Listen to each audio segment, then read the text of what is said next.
name is Mikko. I edit the Motorcycle Sport and Leisure magazine, and today I'm talking to Charley Boorman, adventurer, traveller, writer, motorcycle enthusiast, and many other things. Charley, how are you doing? I'm very well. I'm just looking. I think I've got more helmets than you have. I'm just You tilting do. up there. There we go. I'm looking at them very enviously. I've been sitting there polishing them all morning, waiting for you. There's a thought. Yeah, you definitely have the edge on the helmets there. No, fantastic. Sorry about that. I know I've thrown you now. No, this is very much like a proper lockdown conversation. I know. Can you believe we're back in lockdown? It just feels like I know. I think we're all a little bored of it, but we just need to sort of, get ourselves together and keep it going for a little bit, and then we should be okay. Yeah, well, hopefully so. I mean, I was just thinking, you do many different things, but I was just thinking a lot of them would be sort of things that involve a lot of movement. How's lockdown for you? Can you? I think for me, I think I think a couple of things for lockdown really is that it's been a tough time for lots of people, for people who have their own businesses and stuff like that. It's been tough, and we've had to try and figure out a new world, and there's a possible vaccine on the horizon that might change things. I don't know yet.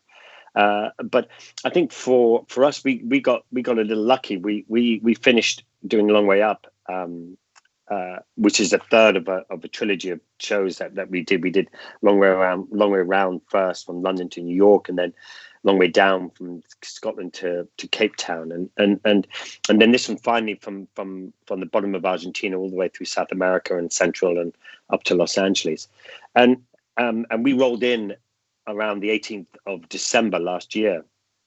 And then I went off and they had Christmas. And then actually Christmas, I've had all these injuries. I don't know if anybody knows, but the last 4 years I've been really smashed up, and finally got my shit together last August and got strong again and did Long Way Up. And we had this big challenge of electric motorcycles and this new world really of what's going on and what the future holds.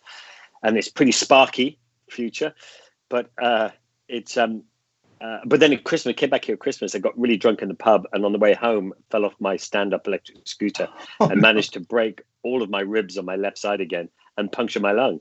Oh no! Drunk, and then I woke up in the morning, and we had 20-something people for Christmas lunch, and I came down the stairs, and my wife said, "You make an absolute couple of swear words. Complaint about it, you'll be in trouble." So I would thank God with my two children that we managed to serve lunch, and then on Boxing Day I went. My wife said, "Better go to the hospital." So I went to the hospital, my local hospital, and I walked in. And what was really embarrassing about that was I walked in and all the doctors and nurses would go, "Oh, hey Charley, how's it going? What you done this time?" Unbelievable. Anyway, I sat there and I thought I'd done my shoulder in, and. Anyway, they said, "We better take an x-ray." I said, "No, I'm fine. My ribs are fine. No worries. It's just my shoulder." He goes, "We'll take an x-ray." Anyway, he comes back and he goes, "Charley," he said, "great news. There's nothing wrong with the shoulder, but you've broken multiple times all your ribs on one side and punctured your lung." Oh. So then I spent 3 nights in hospital up in central London. And I was just in a room full of people who were all suffering from stabs. Ooh. So it was quite extraordinary, actually, how many people had come in with stab wounds. You hear about it on the news, but anyway, but my wife didn't really visit me, bizarrely. So having done myself 4 years ago in Portugal, South Africa 2 years ago in Bloemfontein, 3 weeks in hospital there. Yeah, I was talking to a friend of mine, Damon Hill. We were cycling together a little while ago, and he was saying, "Charley, I think you must be running." He said, "You must be giving Barry Sheen a run for your money with the amount of metal." So I've got that going for me. So, and then lockdown came along, but then we made Long Way Up, and we had to send all our editors home, and we made the TV show with everybody being at home, which was a massive challenge. So a big shout out to Dave Alexanian and Russ Malcolm for making Long Way Up happen, out of real difficulty. I mean, it's difficult to make up 11 hours for Apple TV at home. Yeah. Did you manage to do all the riding before lockdown, before the pandemic started? Yeah, and we rolled into LA on the 18th of December. So we got lucky. I almost got stuck in Australia actually in February. I was there. I do these motorcycle tours every year. So I do a tour in Australia, and then I do a tour in Africa every year as well. We'll take a bunch of people from Cape Town to Victoria Falls and through South Africa, Namibia, Botswana, Zimbabwe. Nice. And so I was in Australia doing a tour, and I suddenly started to realize, I'm thinking, oh my gosh, and so I just managed to get back home before the world changed. Yeah. But, so for me, it's been okay. I did a body of work just before, so I got lucky. Yeah. Excellent. Talking about long ways up, down and round. Was that the beginning of your sort of adventure riding, or had you been doing adventure riding before? I grew up in the film industry, and my father is a film director, and he directed films like Deliverance and Excalibur and Hope and Glory and Emerald Forest and lots of big movies. And he was a big prolific filmmaker in the 60s, 70s, 80s and 90s. That's my front door's going with my dogs going mad. So we lived in Ireland in the countryside up in the Wicklow Mountains. And then every so often we would we'd go off every 3 years or so and make a movie, and we'd travel around the world with my father. And then if there was a role for a kid, he wouldn't employ children. He would just use one of his 4 children. And he said, "Why pay for a child when I've got 4 free ones here?" So we kind of got thrown into his movies. And so the first movie I ever did was I was in Deliverance. Was the first movie I was ever. I wasn't the banjo player, just so you know. So just right at the end of the movie, you see a little boy sitting on a sofa, and John Voight comes back to his wife, and there's a little boy there. And my father said, "Look, if you sit on that sofa with that bloke, I'll give you a tricycle." I know it sounds very dodgy, but I really wanted that tricycle, and I'll never forget that tricycle. It was cherry red. And the mudguard on the front had yellow flames coming down it, and so my father was always very adventurous in movies. And then when we weren't traveling around the world making movies, we were living in Ireland in the middle of the countryside, riding horses. And then Tommy Rochford, who was a local guy in the village, he had a Mako 400, which was the bee's knees in those days. I mean, that was an amazing German bike builder, and still probably one of the most beautiful looking dirt bikes ever made. And I couldn't touch the pedals, so he stuck me on the bike in first gear, pushed me along, and I rode around the field until I fell off. And that was when I was about 7 or 8 years old. And then that was it. So I did motocross and grass track and just rode around the Wicklow Mountains with my mates. So I mean, I gave up horse riding because I realized that you could ride a motorbike all day and then just lean it up against the wall and that was it. Whereas a horse, you had to muck out and clean and brush and clean the tack and feed and water and all that kind of stuff. And it was like, the motorbikes, now that's something, And people always say, why did you get into motorbikes? And I think, when you take your motorcycle license, I think you kind of have to take a car license in order to get around, but you choose to take a motorcycle license, and I think that's the difference. It becomes, and there's just as many people who are obsessed about cycling or obsessed about horse riding or obsessed climbing or whatever. And I think it's such a great thing to be able to have a passion that you can carry on through for the rest of your life. And you look at the pandemic, and we talk about mindfulness a lot now, and we talk about all this kind of stuff that goes on, and a motorcycle gives you that ability to jump on the bike, and it gives you that ability to be able to rest your mind, and you ride, and you're not stressed and thinking about work or whatever it is, and going to and from work or whatever. It's a great therapy, really. Mm-hmm. And after my accidents, when I had to learn to walk again and stuff, the goal, the vision was always, and for my mindfulness was always about, how do I get back on a motorcycle? What is the drive to be able to do that? So it was never a question whether you would get back. No, it was that was the goal. I mean, I remember riding. I part own a restaurant, the Bike Shed up in London. Really cool place to go and hang out. It's a lovely place. And I used to go up there on my wife's scooter because I had a big cage around my leg and I couldn't change gear because the cage would get in the way. So I used my wife's scooter and I'd be burning up there with crutches in between my arms. And then my legs were so weak I couldn't put the Vespa on its center stand. So I'd come up to the restaurant and one of the guys working at the Bike Shed would come out and meet me. And I felt like Valentino Rossi, so I'd turn up on my scooter and someone would be there waiting for me and they'd take it and I'd just get my crutches and I'd instead of stride up, I'd sort of hobble off and then someone would put it on a center stand. So for me, that was always the goal. And then then I had a second accident in 2018 where I really messed myself up really badly. And by that stage, we were already sort of thinking about doing long way up. And so we had to keep it all quite quiet that I'd had this second accident because we didn't want to scare anybody off. And that one, I really messed myself up really bad. I broke my pelvis, snapped my forearm, bent it backwards, all the bones came out. And I had a big head injury, was out for 18, 19 hours, broke my collarbone, plated my pelvis, 2 plates in here, plates all over my legs. Wow.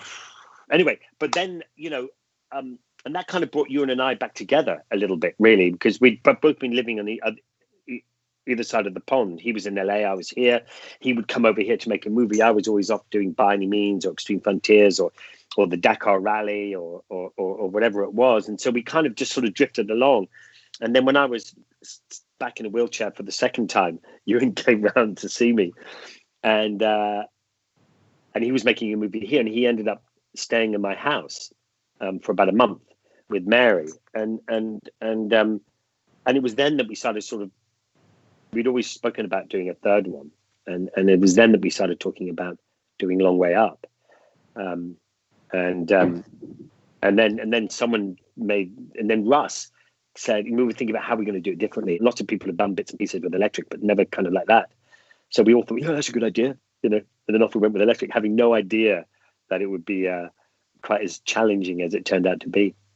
It looks like a big challenge. I've part watched the whole series. And part? What? Well, you could have done your homework and watched all of it. It's not available until Friday. Yeah, that's true. Last episode. But it does look like in the beginning the challenge of traveling on electrics in an environment that really isn't, the infrastructure is not there for electric vehicles. It seems very hard.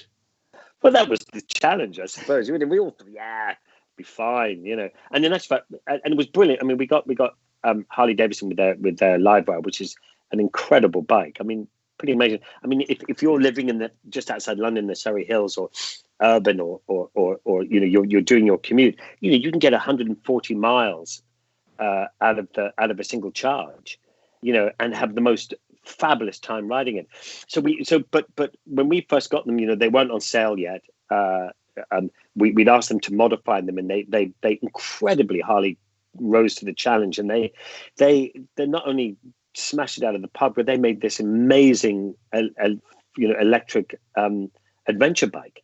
They put the Pan American, their new adventure bike front end onto the Livewire.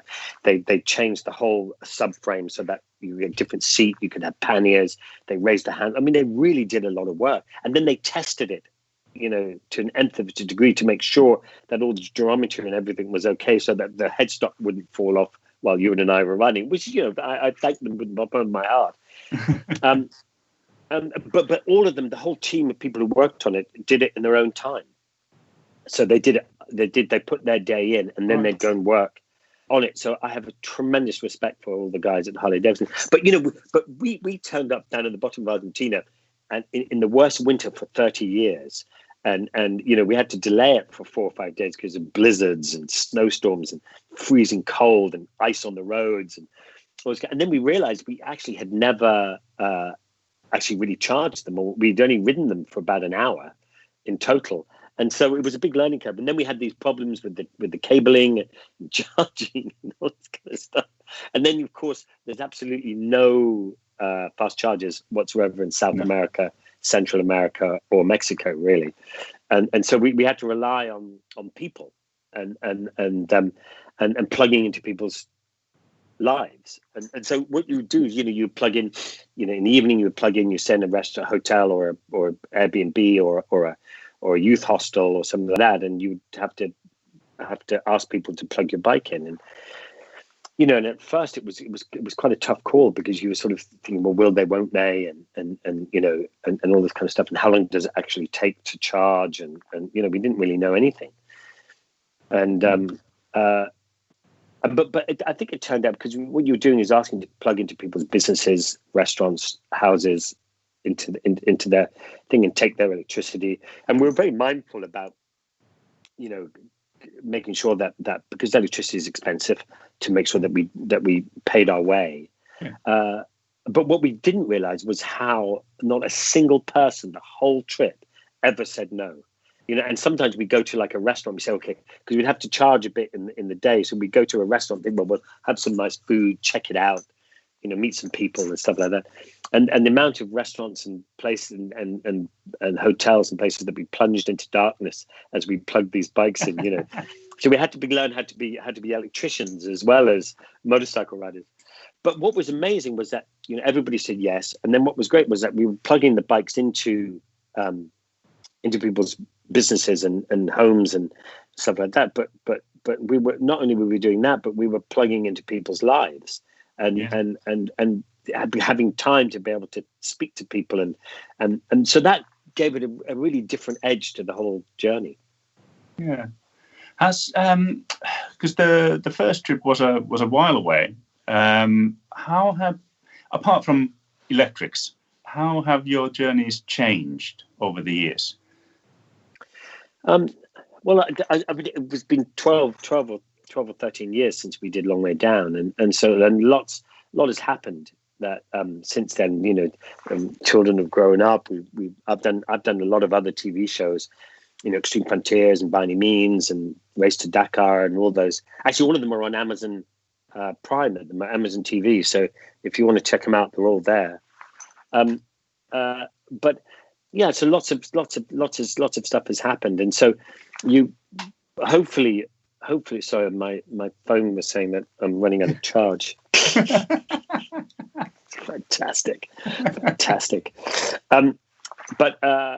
So lots have happened, and I suppose lots of things have happened that you make you more wiser and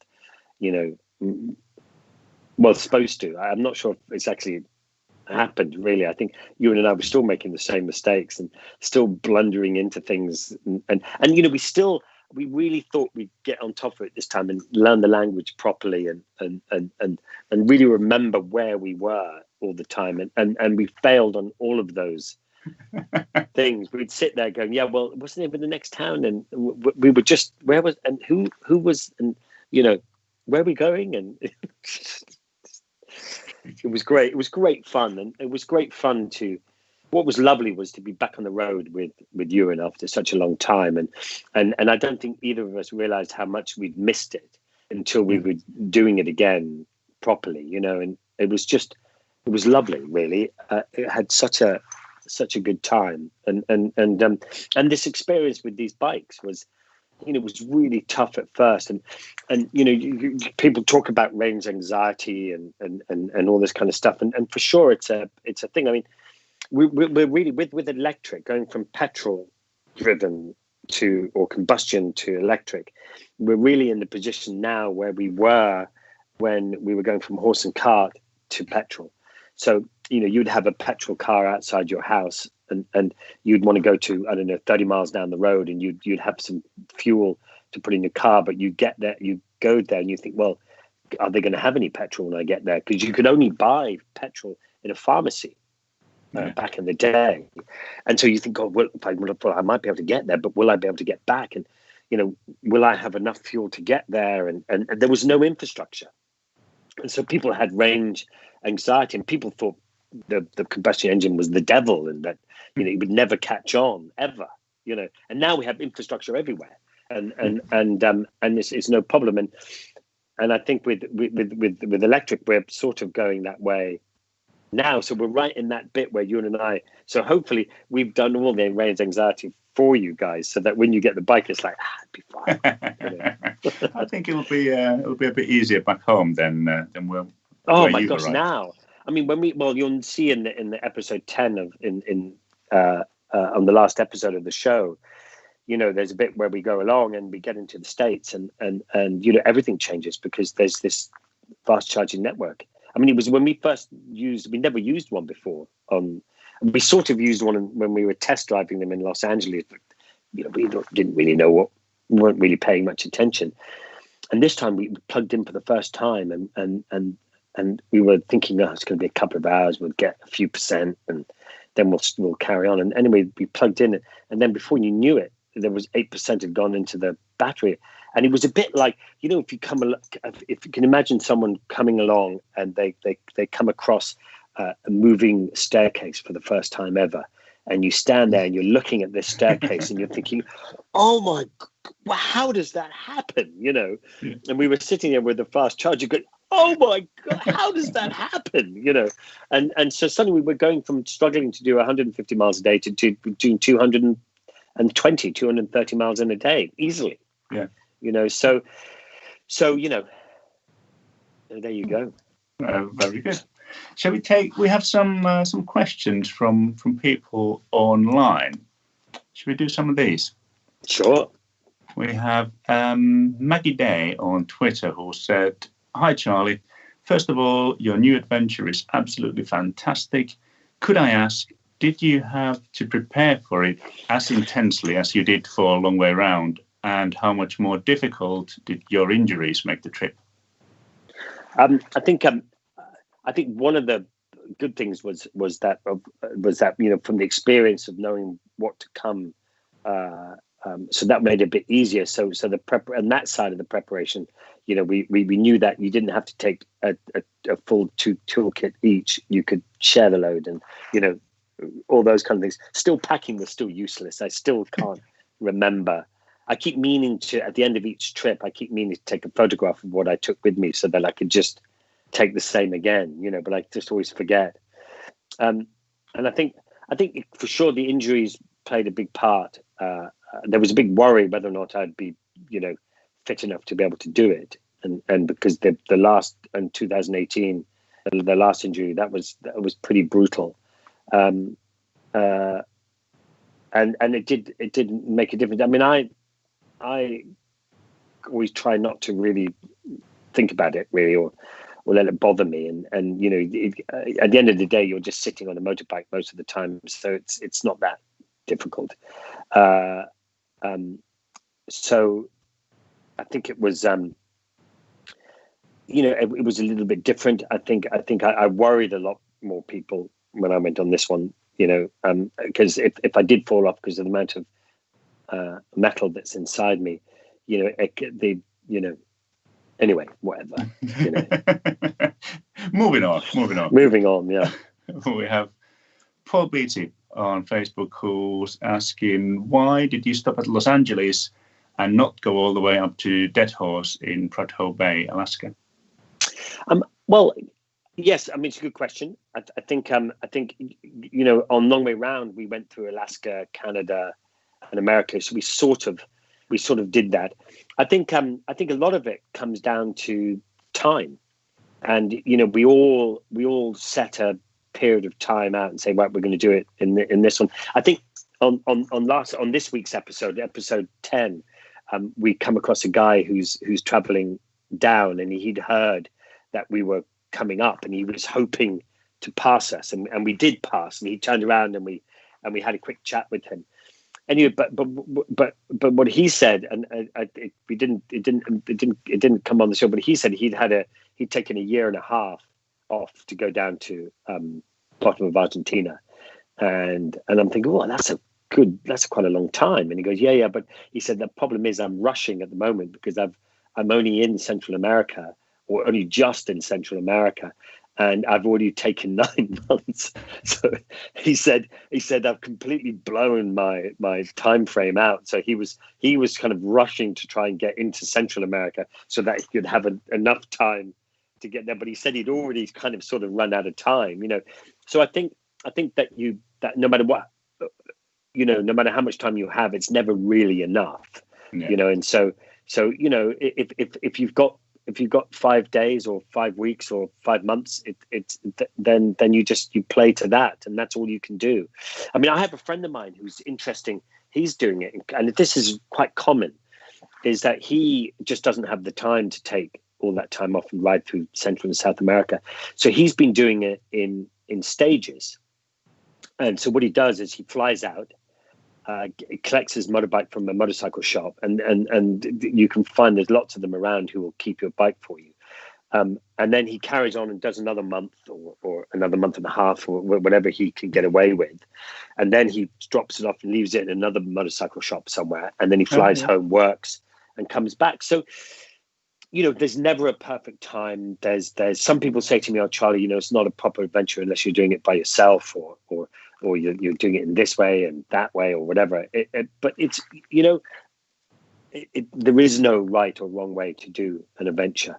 And I mean, I don't like doing things on my own. I would never do a solo thing anyway. I'd be so bored with myself that I just couldn't handle it, So I think the right way is to step out your front door and go for 2 days, a day, a night, a day, or a weekend, or a week, or a month.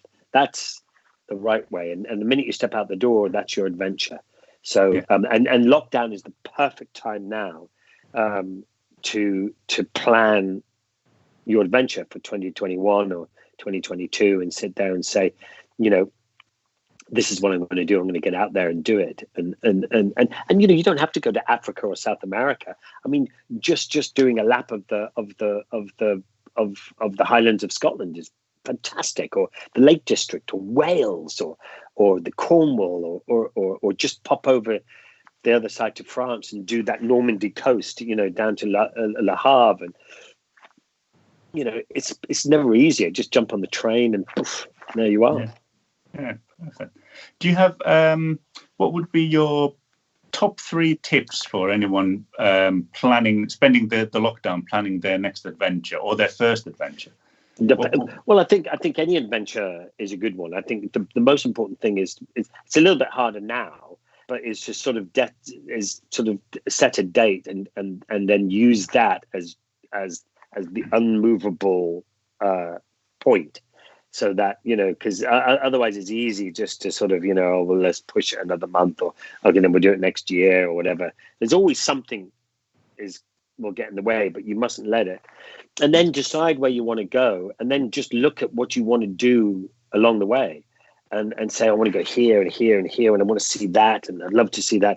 And then find those, and then just make up a route to get to those points. And then, then if someone says, "Oh, you've got to go and see that," and that seems like a better thing, well, then go and do that, and miss out that, and you can't do it all. So just go with the flow. Cool. And you mentioned earlier. And then the 2 things a couple of things you should always bring with you. One, bring you get those little silk liners that you can sleep in your sleeping bag, and it hooks over a pillow. Well, take one of those, because the amount of times you end up in dodgy beds and think, "Oh, I don't want to sleep in this." And then what you do is you just pop your silk liner in, and then bed bugs can't go through silk. Can they not? So there you go. No, that that actually brings me to the next question. That was going to be the top 3 things that you would take on any trip that you make. Well, yeah, I mean, the silk liner, baby wipes, because, clearly you don't want a rashy bum when you're riding a bike for a long time.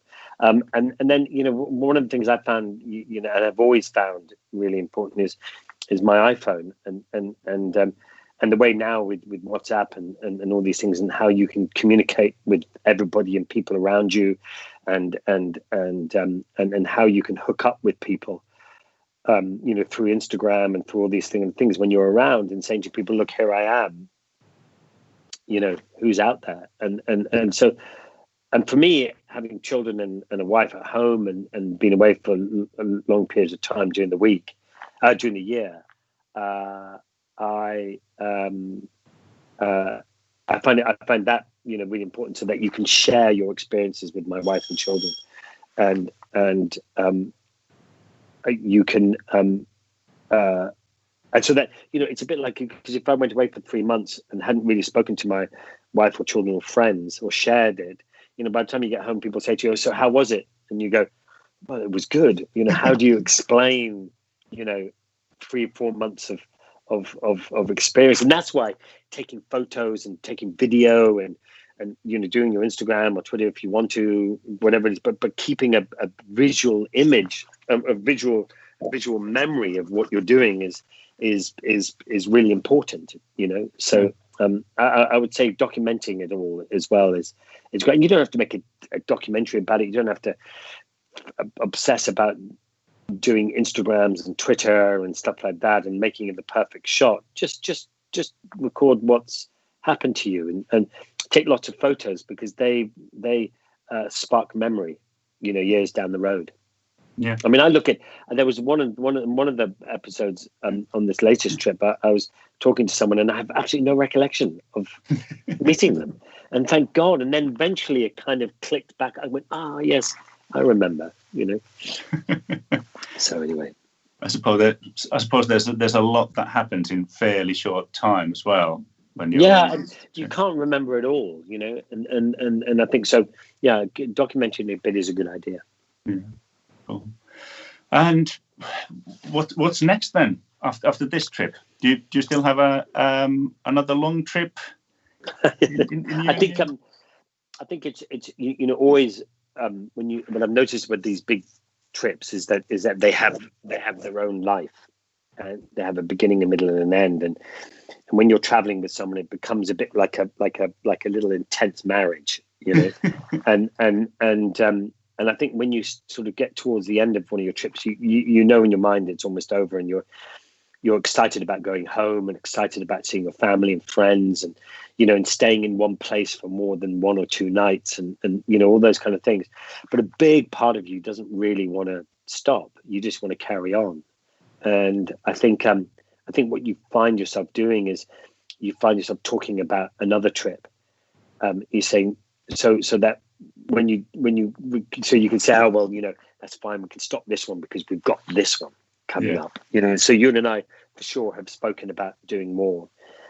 We'd love to maybe do Long Way Down Under or Long Way Scandinavia or there's lots of possibilities. And I think we're not too old yet to stop doing it. So yeah, for sure, with a bit of luck and if enough people watch our show, we can maybe convince someone to let us do another one. Would the next one be electric or petrol bikes? You have to wait and see. Who knows? It could be on hydrogen next time. Who knows? You could be on segways. Could be. No, I don't think so. No. No, very good. I think that's brilliant. Thank you very much, Charlie.